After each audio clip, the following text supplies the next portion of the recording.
에베소의 소동 사건에 대해서 말씀을 봅니다. 사도 바울이 에베소에 있으면서 3개월 동안 회당에서 말씀을 가르치고, 회당에서 믿는 사람도 생겼습니다만 그들이 예수님 증거하는 것을 싫어하는지라 그들과 싸우지 아니하고 밖에 나와서 2년 동안 에베소시에서 복음을 증거하며 하나님께서 희한한 능력을 베풀어 주셔서 바울이 일하는 땀 닦는 손수건이나 일하는 앞치마만 갖다 놔도 병든 자가 낫고 귀신이 떠나가는 역사가 이루어졌습니다. 그리고 수많은 사람들이 우상의 그런 모든 거짓된 것에서 벗어나서 마술책들을 불사르고 에베소에 큰 부흥과 성장이 이루어졌습니다. 그래서 2년 3개월쯤 지났습니다. 에베소에 총 3년 정도 있었습니다. 그런데 2년 3개월쯤 지나면서 사도 바울은 또 하나님께서 새로운 지역의 교회를 세우시기를 원한다. 그래서 사도 바울은 한 곳에서 정착하는 목회자가 아니라 사도입니다. 사도는 복음이 전파되지 않은 곳에 교회를 세우고 그 교회를 목회자들에게 물려주고 또 다른 개척지로 끊임없이 떠나가는 것입니다. 그러니까 사도의 직분을 받은 사람에게는 큰 권능이 있기 마련이죠. 그러나 그 삶은 피곤하고 고달픈 것이 적지 않습니다. 사도 바울이 자기 고생한 걸 열거하면 누가 주의종 되겠습니까? 수없이 매를 맞고 그야말로 돌로 침을 당하고 가는 곳마다 유대인이면 유대인, 이방이면 이방인에게 비난을 받고 그들 가운데 고통을 당하고 강과 바다 어느 곳에 가든지 위험이 도사리고 있어서 끊임없는 고통 가운데 지냈습니다. 그러나 그 당시 세계에서 안전한 여행이라는 것은 사실 없습니다. 그것은 사도 바울이 특별히 고생을 타고난 것이 아니라 오늘날 이 시대의 여행은 상당히 그래도 안전하고 자유로운 것이죠. 2000년 전의 그런 시대에는 여행이 그만큼 위험하고 힘든 것이었습니다. 그러나 그것을 불구하고 사도 바울은 하나님의 인도하심을 따라서 그 개척의 길로 끊임없이 전진한 것이다. 아무도 예수님을 모르는 곳에 가서 그 심령에 그리스도 예수를 심어주기까지 얼마나 힘들겠습니까?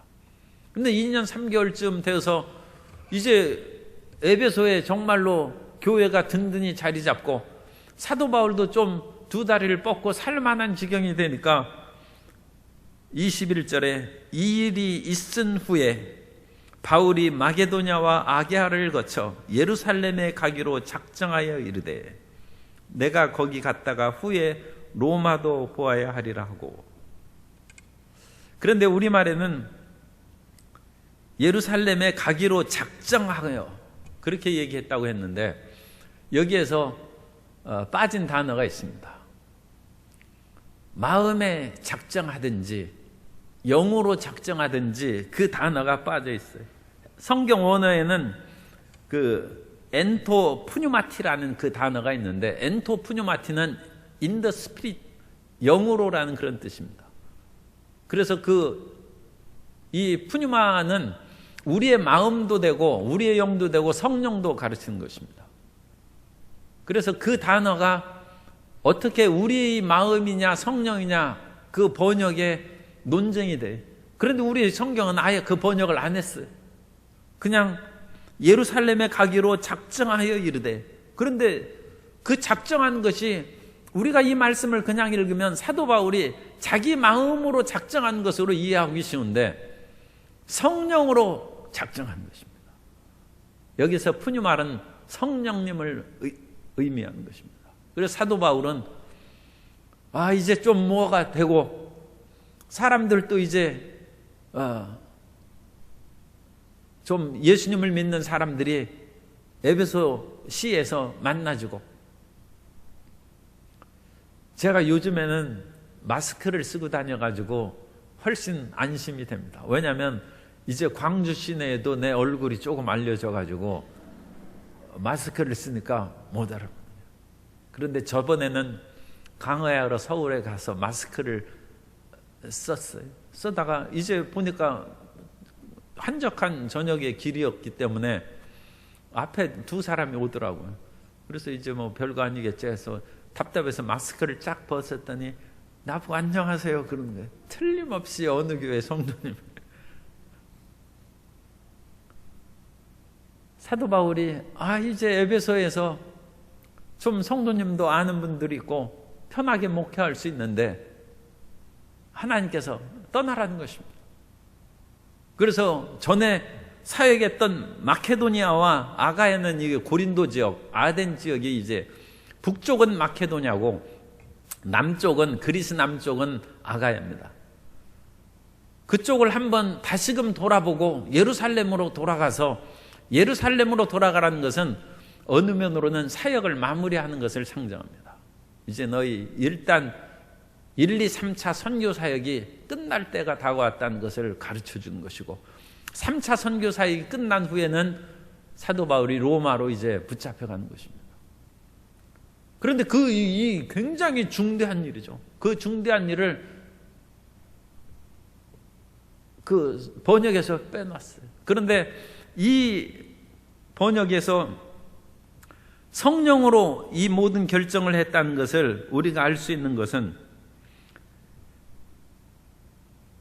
바른 성경 번역으로 사도행전 19장 21절입니다. 21절을 한번 먼저 읽어드리겠습니다. 바른 성경 번역에 의하면 이 일이 다 이루어진 후에 바울이 성령 안에서 마케도니아와 아가야를 두루 다녀 예루살렘으로 가기로 작정하고 말하기를 내가 거기에 간 후에 로마도 보아야 하겠다 하고 그래서 이 바른 성경에는 성령 안에서라고 분명히 번역을 했는 거예요. 분명. 이 사도 바울의 작정이 성령으로 말미암아 작정한 것임을 그 뒤에 사도행전 20장을 이제 우리가 할 건데 20장 22절을 통해서 우리가 확실히 알 수 있습니다. 사도행전 20장 22절에 보면 보라 이제 나는 성령에 매여 예루살렘으로 가는데 사도 바울이 예루살렘으로 갔는데 거기에 가면 고난이 있을 거라고 사람들이 얘기하는 거예요. 왜냐하면 기도하는 성도님들이 계시니까 사도 바울이 예루살렘에 가니까 고생하는 그런 것들이 이제 환상에 보일 수도 있고 그런 것을 알려지는 것이죠. 그런데 사도 바울은 내가 성령에 매여서 예루살렘으로 가는 것이다. 하나님의 뜻이면 거기에서 무슨 일이 기다린다 할지라도 그 길을 가는 것이죠. 우리는 이전에 우리 마음대로 살아갔던 그것이 지난 때로 족하는 것입니다. 옛날에는 우리 마음대로 가기도 하고 머물기도 하고 어떤 일을 행하기도 하고 그렇게 살았지만 우리가 예수님을 믿고 난 후에는 우리는 그 모든 우리의 고난을 주님께 바치고 주님께 순종하고 주님의 뜻을 따르는 하나님의 자녀가 된 줄로 믿습니다. 그러므로 그 길로 가는 것이죠. 어떤 일이 있든지 간에 그 모든 것은 하나님이 하시는 것이고 하나님이 하시는 것은 좋으신 것입니다. 모든 것이 안 좋은 일이라도 합력하여 선을 이룰 것이고 하나님의 영광을 위한 그 길이 우리를 기다리고 있는 것입니다. 그러므로 눈앞에 있는 어떤 일로 인하여 마음에 걱정이나 두려움을 가질 필요가 없습니다. 중요한 것은 이것이 하나님의 뜻이고 성령의 인도하심을 받는 것인가 그것을 물으면 돼요. 그것이 눈이 오거나 비가 오거나 그것은 문제가 되지 않습니다. 그런 육체적이고 이 세상적인 어떤 고난으로 인하여 하나님의 뜻을 어기는 그러한 일이 없어야 될 줄로 믿습니다. 그런 눈에 보이는 그런 것들은 우리에게 큰 문제가 되지 않습니다. 오직 성령 안에서 우리가 행하고 말씀의 뜻을 쫓아 전진해 나아가는 하나님의 자녀가 되어야 되는 것입니다. 그래서 사도 바울이 이곳에서 이런 마음의 결정을 하고 사람들에게 얘기하고 또 주변에 돕는 사람들에게 디모데와 에라스도 두 사람은 자기가 마케도니아로 가기로 했으니까 거기에서 먼저 그 모든 상황을 잘 살펴보라고 사람도 먼저 보냈어요. 그리고 이제는 떠나야 될 준비를 해야죠. 그런데 떠날 준비를 할 때 하나님께서는 이 에베소에 소동이 일어나게 또 그렇게 했어요. 그래서 이 소동으로 말미암아 사도 바울은 정말로 에베소의 모든 사역을 내가 정리하고 또 많은 사람들 또 더 이상 이제 붙잡지 못하죠. 왜냐하면 이것이 하나님의 뜻이라는 것을 이런 소동 사건을 통하여 일반 사람들도, 일반 그 에베소 성도님들도 이제 알게 되는 것이죠. 그래서 하나님께서는 그 모든 것을 평강 가운데, 그리고 사람들과 그런 감정적인 마찰이라든지 이별의 그런 아픔이 너무 크지 않도록 모든 일을 이끌어 주셔서 하나님의 뜻을 진행해 나아가신 것입니다. 그래서 이 사도 바울이 이런 결정을 한 후에 이 9개월 정도 더 있습니다. 그래서 총 3년 동안 에베소서에 있는데 9개월 정도 더 있으면서 이 데메드리오의 소동 사건이 이루어졌어요.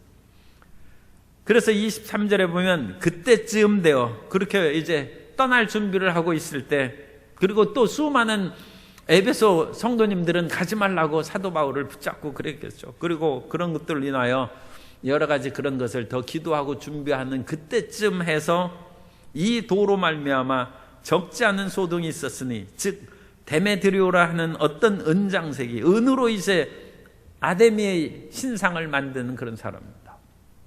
그러니까 그 당시 은도 이제 금과 은이 이제 귀한, 오늘날에도 뭐 그런 그 귀금속입니다만, 그것을 인하여 신상을 만드니까 얼마나 그것을 비싸게 팔리겠습니까? 그래서 그것을 인하여 큰 부를 이룩하고 또 은장색 사업이 많이 있고, 그러니까 그 지역사회에도 경제적인 그런 도움을 아마 끼쳤을 것입니다.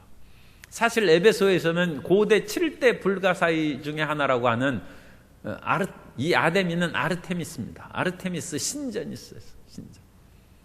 그래서 이 아데미는 원래 제우스의 딸인데, 그리스 신화에 있어서 제우스의 딸인데 고향이 에베소입니다. 에베소의 그 오르티기아에서 태어났어요.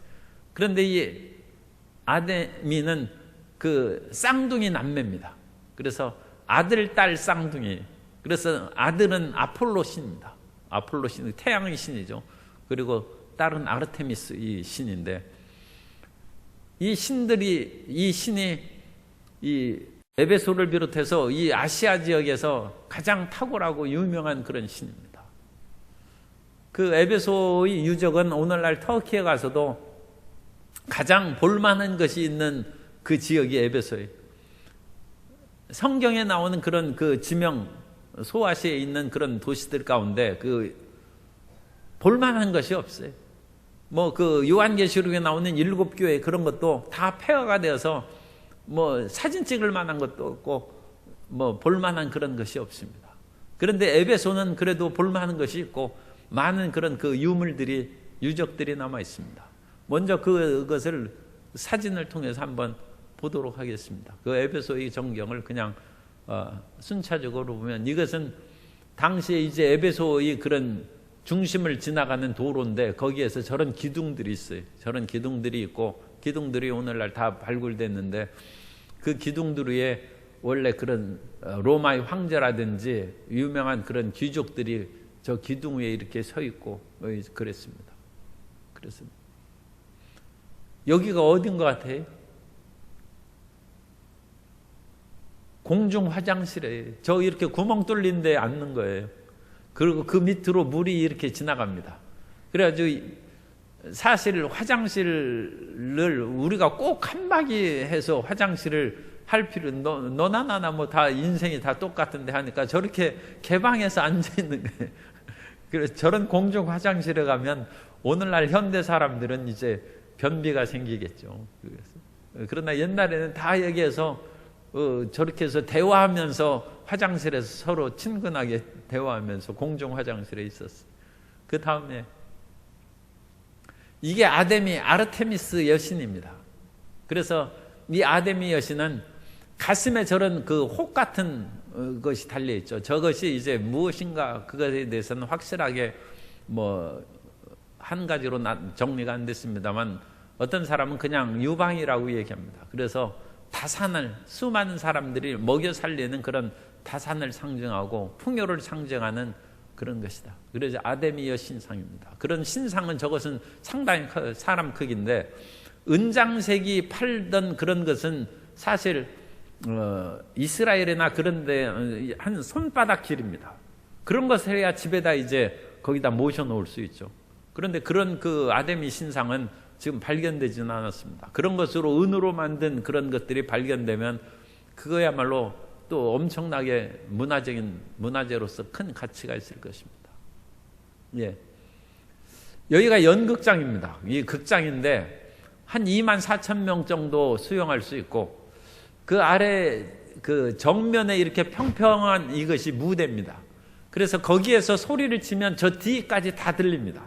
그러니까 그 당시 마이크 시설이 없었어도 저 앞에 평평한 그 무대라든지 그런 공간에서 하면 소리가 다 들리게 돼 있어요.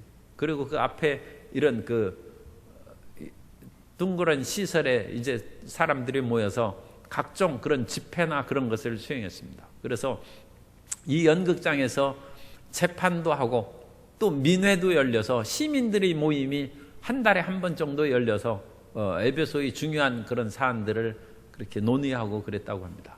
그리고 이 교회에서 저 옆에 길이 이렇게 쭉 이렇게 지나가는데 그 길을 따라서 쭉 가면 거기에서 강이 나타납니다. 그래서 옛날에는 에베소까지 직접 배가 들어와서 물자를 수송했다고 했는데 그 강이 퇴적이 돼가지고 이제 배들이 들어오지 못하고 그 지역에 그 퇴적된 그런 곳들이 곳곳마다 늪을 형성해서 말라리아가 유행함으로 말미암아 그 에베소시가 폐허가 됐다고 얘기를 합니다. 그래서 이 평평하게 그 극장 있는 부에서 평평하게 그 길을 쭉 따라가면서 뒤를 딱 돌아보면 이 극장과 그 에베소시의 전경이 아주 아름답습니다. 참 그런 위치적으로도 그렇게 참 잘 만들었습니다. 예. 여기서는 이제 사도 요한 기념교회입니다. 전승에 하면 사도 요한이 그 예수님의 어머니 마리아를 모시고 에베소로 왔습니다. 에베소로 와서 거기에서 살았는데 그 에베소에 가면 마리아가 살던 그런 집도 있습니다. 그 집도 참 발굴하는 것이 참 놀라운 그런 그 간증이 있어요. 독일에 있는 어떤 수녀가 어느 날 꿈을 꿨어요. 그랬더니 자기는 가본 적도 없는 어느 곳에 마리아의 집이 있는 것을 보았어요. 그리고 그것을 책에다 써놨어요. 그것을 본 사람이 에베소에 가서 그 지역을 발굴했더니 정말로 집터가 나왔어요. 그래서 그런 그 이야기. 그런데 이제 어쨌든 사도 요한이 살던 그 지역의 기념교회를 이제 만들고 뒤에 있는 저 뾰족뾰족하게 나온 그건 성체입니다. 그것은 후에 지어진 것입니다. 그 앞에 있는 것이 이제 기둥에 있는 것이 기념교회입니다. 예, 됐습니다. 그래서 사도 바울은 이 아데미에서의 그 사역을 이제 정리하고 자기 그런 그 디모데라든지 에라스도 두 사람도 보내고 그러니까 이 에베소 교회가 좀 시끄러웠을 거 아닙니까? 아니 우리하고 더 영원토록 주님 오실 때까지 목회를 해야지 어찌 간다고 합니까? 그리고 사도 바울은 내 뜻이 아니라 성령 안에서 아까 번역을 읽어드렸죠. 성령 안에서 이 모든 일정이 진행되시는가? 여러분도 기도하고 그 모든 것을 받아들여야 될 것입니다. 그렇게 할 때 데메드리오 사건이 일어나서 이와 같이 소동 사건이라는 것입니다. 이 데메드리오는 26절에 그것으로 이제 사도 바울을 비난합니다. 이 바울이 에베소뿐 아니라 거의 전 아시아를 통하여, 이 전 아시아는 지금의 터키 서쪽 지중해안, 에베소를 포함한 그 서쪽 지중해안이 그것을 이제 아시아라고 불렀어요. 그러다가 그 아시아라는 그 이름이 터키 전체를 의미하게 됐고, 나중에는 서구에 사는 이제 서양 사람들이 동양에 있는 전체를 아시아라고 이제 불렀죠. 그래서 동양 전체를 아시아라고 부를 때는 터키는 이제 소아시아라고 그렇게 이름을 만들어서 불렀습니다. 그러나 어쨌든 이 사도행전을 쓸 당시에는 지금의 터키 서쪽 지중해안 그 지역입니다. 그래서 이 전 아시아 지역을 통해서 수많은 사람을 권유하여 말하되 사람의 손으로 만든 것은 신이 아니라 하니 이는 그대들도 보고 들은 것이라. 옛날에는 우상을 만들고 그것을 끔찍하게 여기고 두려워하는 사람들이 많이 있습니다. 그러나 그것은 돌로 만든 것이고 금이나 은으로 만든 것이고 그건 하찮은 것입니다. 그렇다고 해서 다른 사람이 그것을 보고 절하고 그러는데 우리가 그 사람을 무시하면서 이런 돌덩이에 왜 절하느냐 해서 그런 것을 짓밟는다든지 그런 그것은 그 살아있는 사람을 무시하는 것이죠. 그러니까 그런 행동은 이제 하지 않는 것이 좋습니다. 그러나 어쨌든 우리는 그건 돌멩이입니다. 그리고 그것이 은으로 만들었으면 그것을 짓밟아버리면 그것은 그 만든 그 수공값이나 그런 것을 또 무너져야 되고 그러니까 그런 것은 아주 삼가해야 되죠. 오늘날 아주 극단주의자들이 그런 것들을 다 파괴하고 그런 것이 있는데 그것을 우상임으로 그걸 무가치하게 여기는 것은 올바른 것입니다. 그러나 그것이 그 사람에게 있어서 소중한 것이 될 때는 다른 사람이 소중하게 여기는 것이면 그 사람이 가진 뭐 책이라든지 물건 그것을 파괴하면 안 되지 않습니까? 그러니까 그런 차원에서 우리가 이해를 하고 항상 남을 배려하는 그런 마음을 가져야 됩니다. 그런데 어쨌든 이 데메드리오가 우리가 하는 이 일들을 사도 바울이 사람의 지은 것은 신이 아니라고 하니까 우리 일들이 천하게 여김받을 뿐만 아니라 우리의 섬기는 아데미의 위엄도 크게 손상되고 실질적으로 우리는 돈벌이도 안 되고 그러니까 이 사도 바울의 그 복음 증거하는 것을 우리가 그냥 놔둘 수 없지 않느냐 그런 이제 뜻입니다. 그러자 그 말을 들으니까 이 아데미로 인하여 에베소시가 번영하고 물질적으로도 굉장히 번성했습니다. 고대 세계에서 사람들에게 돈 빌릴 수 있는 가장 그런 일종의 공공장소는 신전입니다. 왜냐하면 신전에 가장 돈이 많아요. 사람들이 거기에서는 끊임없이 물건과 돈을 갖다 바치기 때문에 신전이 있습니다. 그러니까 고대 세계에 전쟁이 일어나면 제일 먼저 점령하는 곳이 신전입니다. 왜냐하면 신전에는 물자가 풍부합니다. 그래서 신전을 약탈하고 성경에서도 그 전쟁에서 지니까 솔로몬이 지은 그런 성전에서 그런 금방패 그런 거 다 이집트에 뺏기고 그랬지 않습니까? 신전에 그런 보물들이 그 보관되어 있는 것입니다. 그래서 그런 것들을 몰수히 다 압수해갑니다. 그래서 이 에베소에는 그 고대 세계에서 은행 거래를 대신한 것이 이제 신전인데 에베소 사람들뿐만 아니라 다른 지역의 사람들, 외국인까지도 에베소에 와서 이런 에베소 신전에서 금융 거래를 했다고 합니다. 그러니까 그 당시 이제 에베소의 경제적인 번영에 굉장한 영향을 끼치고 있었어요. 그런데 사도 바울의 복음이 이 경제 상황에 대해서는 어느 면으로는 해를 끼친 것이죠. 그리고 에베소 사람들은 지금 하나님을 믿고 예수 그리스도를 믿고 구원받는 것도 굉장히 중요한 일이지만 자기들이 먹고 살고 또 에베소시의 그런 번영, 왜냐하면 외국인들까지 와가지고 이 에베소의 신전이나 그런 활동에서 그 이익을 봤으니까. 그런데 그것들을 무너지게 하는 것을 긍정적으로 바라보지 않을 수 있어요. 그러니까 믿음이 없는 사람과 믿음을 가진 사람은 어차피 충돌하게 되어 있습니다. 그러므로 에베소의 그 대부분이 많은 사람들은 예수님을 안 믿었겠죠. 그런데 데메드리오가 그런 말을 하고 그러니까 이 바울과 그 일행을 그대로 놔서는 안 되겠다는 그 분노가 시민들의 마음에 끌어오릅니다. 우리의 경제를 파괴하고 우리가 이제까지 믿어왔던 아데미 여신의 위엄을 손상시키는 이런 일들을 더 이상 방치해 둘 수 없다. 지금 2년 3개월 내지 어쨌든 아직 3년이 안 된 그 사이에 정말로 올 것이 오는 것이죠. 그러니까 우상을 섬기고 그런 우상을 국교나 어떤 것으로 섬기는 나라에서는 이 복음 증거하는 것이 그만큼 위험한 것이죠.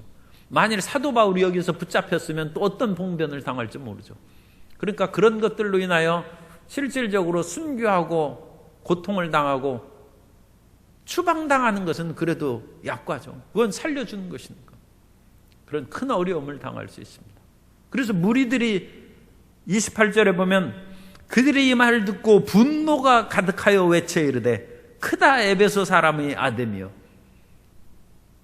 그러니까 이 여신을 높이고 우리는 이 여신을 중심으로 살아야 된다는 것이죠. 그래야 에베소 시가 발전하고 번영도 되고 또 우리가 이제까지 믿어왔고 그 사람들은 아직 온전한 하나님에 대한 신앙이 없으니까 이 여신이 자기들이 신이죠. 그런데 우리가 믿는 신을 이와 같이 하찮은 것으로 여기는 것을 우리가 용납할 수 없다. 그런 분노가 여기서 치밀어 오른 것입니다. 그래서 온 시내가 요란하여 바울과 같이 다니는 마게도냐 사람 가이오와 아리스다고를 붙들어 일제히 연극장으로, 아까 우리가 본 그 연극장으로 이제 달려 들어가서 수많은 사람이 거기에서 모여가지고, 그래서 가이오와 아리스다고가 자칫하면 위기에 빠질 수 있어요. 사도 바울이 그 소식을 듣고 연극장으로 들어가려고 하니까 제자들이 말렸어요.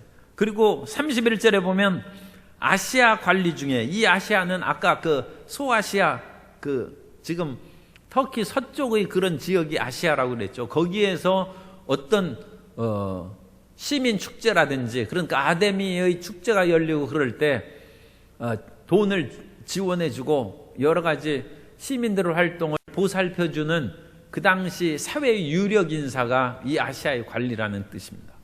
그러니까 그 당시 그 에베소 지역이라든지 그 지역의 지도층의 인사죠. 그런데 그 지도층 인사들도 바울이 복음을 듣고 예수님을 믿었어요. 그러자 그 지도층 인사들 가운데 그 상황을 그 사람들은 이제 재빨리 파악하고 있었죠. 그래서 아시아의 관리 중에 바울의 친구된 어떤 이들이 그에게 통지하여 연극장에 들어가지 말라 권하니, 거기 들어가면 큰일이 생길 수 있으니까 들어가지 말라고 했습니다. 그런데 사람들이 거기에 모여가지고 온갖 얘기를 하는데 그야말로 뭐 통일된 얘기가 없어요. 자기들이 무엇인가 분노는 했는데 일관성이 없는 이 말 저 말 하고 그러는데, 거기에서 유대인 중에 하나인 그 알렉산더가 33절에 보면 유대인들이 무리 가운데서 알렉산더를 권하여 앞으로 밀어내니, 그래서 이 알렉산더가 유대인으로서 어떤 일을 말하려고 했습니다. 무슨 말을 하려고 했는지 모르지만 유대인들이 알렉산더를 보냈다고 했으므로 이것은 크리스찬이 아닙니다. 바울의 제자가 아닙니다. 그러니까 이 알렉산더는 우리 유대인들은 이 바울이 복음하고 전혀 상관없다, 아마 그런 말을 하려고 했을 것입니다. 그러나 사람들은 어쨌든 유대인들이고 여기는 그 아시아에 사는 그런 터키의 그런 사람들은 아시아의 그런 그 사람과 유럽 사람들이 뒤섞여 있습니다.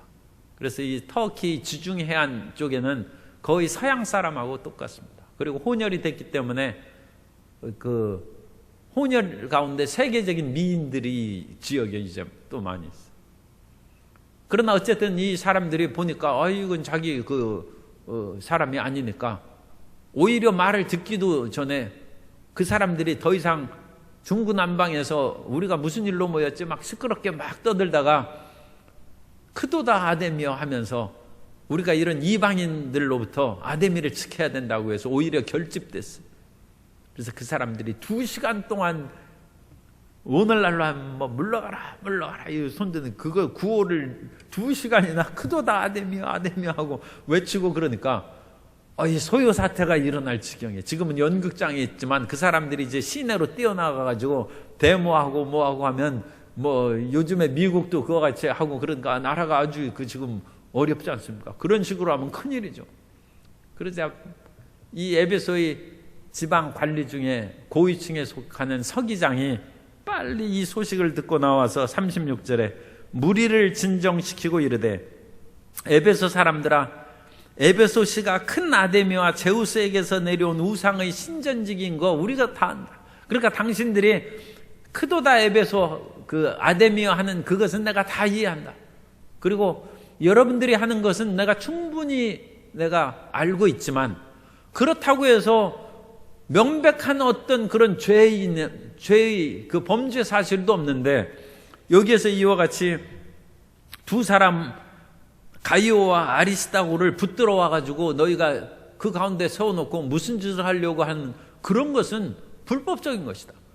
왜냐하면 이 두 사람이 신전 물건을 도둑하는 것도 아니고 또 아데미 여신을 모독하는 것을 여러분들이 들은 것도 없고, 그런데 무슨 연유로 이 두 사람을 붙들고 와서 이와 같이 소유 사태를 일으키려고 하느냐. 그러므로 너희 행동이 합당하지 못하다는 것입니다. 이 연극장에서는 재판을 하는 날도 있고, 또 총독이 이 모든 것을 관할을 하는 그 총독에게 고소할 수 있는 권한도 있고, 또 고소를 하지 않는다 할지라도 한 달에 한 번씩 이 민회가 열리는 거예요. 한 달에 한 번씩 그 모이는 그런 날도 있으니까 39절에 보면 정식으로 민회에서 결정할지라. 그래야지 이렇게 불법적으로 모이는 것은 우리가 상부에서 어찌하여 그 많은 사람들이 모여서 2시간 동안 그렇게 소리를 지르고 그랬느냐, 그것을 조사하면 마땅한 죄목거리도 없는데 우리가 상부에 보고할 자료가 없다는 것이죠. 그리고 여러분들은 그것을 인하여 문책받을 수 있는 우리의 입장을 생각해 달라 해서 이 붙잡혀간 2 사람들도 보호해주고 시끄러운 소유 사태도 잠잠하게 가이오가 해결을 했습니다.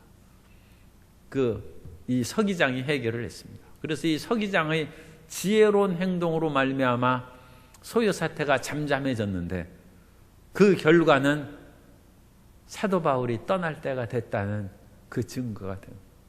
그래서 사도 바울이 성령 안에서 계획했던 대로 이제는 마게도냐와 아게아를 들려서 예루살렘으로 가야 되는 그 때가 왔구나. 그래서 에베소 사람들도 이해를 하게 됐을 것입니다.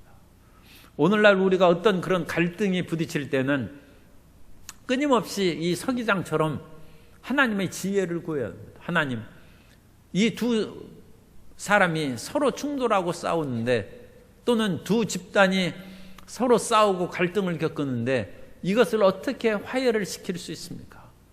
옛날에 중국은 끊임없이 싸웠죠. 삼국지에 보면 끊임없이 싸우고, 삼국지로 말미암아 그 당시 최소한 50% 인구가 다 죽었다는 거예요. 참 무서운 일이죠. 우리는 삼국지 그런 그 이야기, 소설이라든지 드라마 그런 거 보면 참 수많은 사람들이 나와서 영웅호거를 만날 수 있고 제갈량의 그런 지혜와 모략을 볼 수도 있어서 재밌게 읽는데, 재밌는 이면에는 인구의 50%, 심지어는 인구의 3분의 2가 죽었다는 그런 보고도 있어요. 사람들은 다 죽어나는 것입니다. 그러므로 갈등이 있을 때는 우리는 그것을 봉합을 해야 됩니다. 봉합을 하려면 지혜와 명철이 있어야죠. 이 중국에서 2 나라가 막 싸워가지고 백성들이 죽어가고 농사도 이제 못 짓죠. 전쟁을 하는데 무슨 농사를 짓겠습니까? 피폐해서 죽어갈 때 한 사람의 그런 지혜로운 사람이 일어나서 양쪽의 그런 왕들을 만나고 사절들에게 얘기를 했어요. 그래서 한 나라에 가서는 당신들의 나라는 마놀과 같은데 초생딸과 같은 그런 나라하고 어찌 싸우느냐. 그러자 그 상대방의 그 왕이, 그 말을 들은 왕이, 우리가 마놀과 같고 저 상대방의 국가는 초생딸이라고 우리를 높이 여겼다고 해서, 그래, 그러면 우리가 좀 참아야지. 우리가 마놀인데 저 초생딸하고 싸우면 되겠어. 그러면서 그 나라 왕이 협조했어요. 그리고 상대방 나라에 가서 또 얘기를 했어요. 그랬더니 이미 정보가 들어가가지고, 아니 저쪽 나라 가서 그 나라를 보고 마놀이라고 우리를 초생딸이라고 했지 않느냐 하면서 화를 내니까 그 사람이 얘기하는 거예요. 마놀은 금방 지고 초생딸은 순식간에 마놀 됩니다. 그러니까 또 상대방의 그 초생딸 국가도 그 말 들어보니까 그럴듯하거든. 그래, 그럼 우리가 참아야지. 그래가지고 2 나라가 화해했다는 그런 얘기가 있습니다. 갈등과 싸움이 있을 때 그 싸움을 봉합시키는 지혜로운 하나님의 자녀들이 되시기를 바랍니다. 그리고 우리는 어떤 일이 다가와도 두려워하지 말고 하나님의 뜻이면 가는 것입니다. 그리고 하나님의 뜻이면 그 모든 사건을 주님께서 해결해 주실 것이고 흑암의 세력을 멸하여 주실 줄 믿습니다. 그러므로 예레미야 30장 10절, 예레미야 30장 10절에 야훼의 말씀이니라. 그러므로 나의 종 야곱아, 너는 두려워하지 말라. 이스라엘아, 놀라지 말라. 내가 너를 먼 곳으로부터 구원하고 내 자손을 잡혀가 있는 땅에서 구원하리니 야곱이 돌아와서 태평과 안락을 누릴 것이며 두렵게 할 자가 없으리라. 하나님 안에서 항상 평강과 승리가 충만하게 되시기를 바랍니다. 성령의 음성을 듣고 성령의 갈 길을 가는 저와 여러분 되시기를 예수님 이름으로 축원합니다.